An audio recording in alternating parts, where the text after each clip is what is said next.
Everyone, this is Mike Rennick. I'm using the Go Live feature for the first time and sharing the desktop. I have a story I'd like to share with you. I am the team lead, the senior broker of Team Rennick. We're part of that great Better Homes and Gardens real estate, actually property family. But this isn't about selling real estate at all. I did an earlier video this morning where we are reaching out personally to two groups of folks, individuals who are impacted by this terrible virus, and also employees of companies that are impacted. So that's another video. What I'd like to do is talk about a fear that I think all of us have. I know that I do. What's going to happen with the economy? Where are we headed? Is this going to be like 2008 through 2012 all over again? Or is this going to be more like what happened in 9/11, where the economy corrected very quickly? So we all know, we've heard that the feds have lowered the interest rates down to almost 0%. Which is a good news. What does that mean to mortgages, though? When we take a look at that, for the past 50 years, when we look at the data, the 30-year mortgage rate has moved in tandem with the 10-year Treasury rate. So as the Treasury rate falls, the mortgage rates tend to fall also. By the way, these slides are courtesy of a company called Keeping Current Matters. It's a great company. I subscribe to them, and I have permission to use their slides and tell this story. So I want to give them credit. So in the past, we've seen them fall. So as the Treasury rate continues to fall, would we expect the mortgage rates to fall? Well, something recently happened different. For the first time ever, as the Treasury rate fell, the mortgage rate didn't follow through. And the reason the experts are sharing right now, it has to do with liquidity. There was so much demand in the market for the money that a lot of the funds dried up. So there's some work at the federal level going on that. But that's why we actually saw a spike in the rates. And I'll come back to that in a second. We saw a spike in the rates recently. But when we look at here from the Deputy Chief Economist from First American, Rebecca Kushi, and I'll quote, "As evidenced by recent events, often the spread increases because mortgage refinance applications processing capacity cannot meet demand. So lender offered rates don't follow the Treasury yield down one for one. So while the mortgage rate has declined in response to the decline in yields, it's unlikely to fall by the same magnitude. It all comes down to supply and demand." They go on to say it's plausible that the mortgage rates will fall further if the benchmark 10-year Treasury bonds yield continues to decline. It's also reasonable to expect the rates will fall even further and likely surpass the prior record low, but not necessarily. So the question is still out, when is this going to recover and how? When we look at this, we saw back on March 5th, the 30-year fixed rate was 3.29%. It jumped substantially up to 3.65 on March 19th. Now, for folks that, the baby boomers out there, if you would, we remember rates that were in the 11, 12, 13, 17%. I just got off the phone with a friend of mine. I used to work with at General Motors, and we chatted about that. Younger folks didn't experience that. So even though it did take a significant jump from about 3.3 to almost 3.7, those are still really, really low compared to what we had in the past. So let's leave the mortgage thing for a minute and look back at what's happening with the market in terms of previous stock market crashes. We know we're going through one. So back in the recession that we're all familiar with, 2008, 9, 10, 11, and 12, the market fell. The S&P 500 correction was 51%. But we look at how far did home prices fall. We have less than 20% on the screen in 2007, 2008, 2009. Those are the predominant years. So the home depreciation, the falling in prices, was substantially less than the market correction. Let's dig a little bit deeper. What 9/11 has showed, this is David Rosenberg from Gluskin Sheff and Associates. He's the chief economist. What 9/11 has in common with what is happening today is that the shock has also generated fear, angst, and anxiety amongst the general public, and that's what I shared at the top of the video. People avoiding crowds then, as they believed another terrorist attack was coming, and they're acting the same today to avoid getting sick. The same parts of the economy are under pressure: airlines, leisure, hospitality, restaurants, entertainment, consumer discretionary services in general. So what David is suggesting, and I agree, is we're mirroring closer to what happened in 9/11, not what happened in 2008. And I'll go on and share more about that. We look at the dot-com and the 9/11 crash. The market, S&P 500, fell 45%. But look what happened to home prices.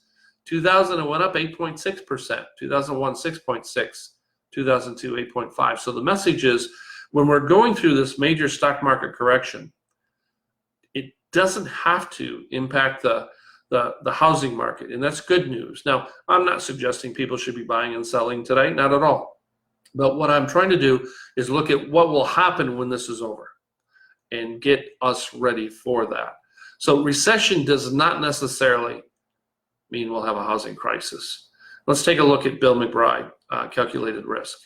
With a sudden economic stop, and we're all aware of that, and with many states shutting down by closing down schools, bars, restaurants, my view is the U.S. economy is now in a recession. It started in March of 2020, this month. GDP will decline sharply in Q2. Goldman Sachs is forecasting that.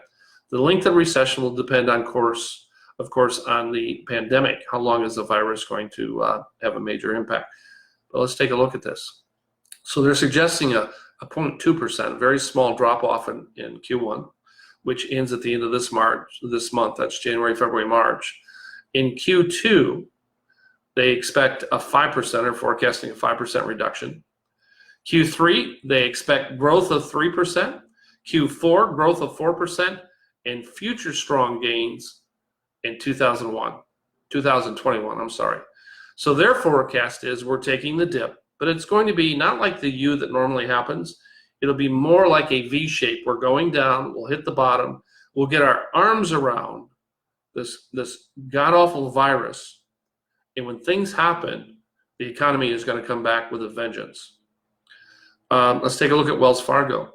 They're suggesting, I'll quote, "We do not expect a repeat of the severe recession of 2008 and 2009 because the virus and oil shocks are not endemic to the financial system, but are rather external. Once the virus infection rate peaks, we expect a recovery to gain momentum into the final quarter of the year, and especially into 2021. If we take a look at this thing back at the last 5 recessions, 1980, 81, 91, 2001, and 2008. In 2008, we all remember that. But housing caused that recession. Okay, it's different now. So during the 1980 recession, home prices actually rose over 6%. In 81, they rose over 3%, almost 4%. 91, they did fall by about 2%. But in 2001, they went up almost 7%. In 2008, they fell by almost 20%. That's what we remember. But the message here is, when we enter a recession, it does not have to negatively impact the housing market. That's good news here. So will we see a rise in the number of foreclosures? That's on everybody's mind. Well, right now, the Federal Housing Administration indicated it is enacting an immediate foreclosure and eviction moratorium for single-family homeowners with FHA-insured mortgages for the next 60 days. The Federal Housing Finance Agency announced it is directing Fannie Mae and Freddie Mac to suspend foreclosures and evictions for at least 60 days. So we're ready going into this thing. Steps are happening. You know, they're in the process of approving a $2 trillion, not bailout, but enhancement into the economy, support into the economy right now. I don't have all the details on that, but when you look at all the facts going on, this is much different than 2008 and 2009. Here's another good sign. When we look at back then, 2005, 6, and 7, there was $824 billion people had taken out of their homes in terms of home equity loans. We were using them, I remember I bought a boat out of my home equity loan. We were using them as piggy banks. Now, when we look at the last 3 years, that number's down to about $232 billion. It's a small fraction. So we're so much stronger in terms of what we're doing now.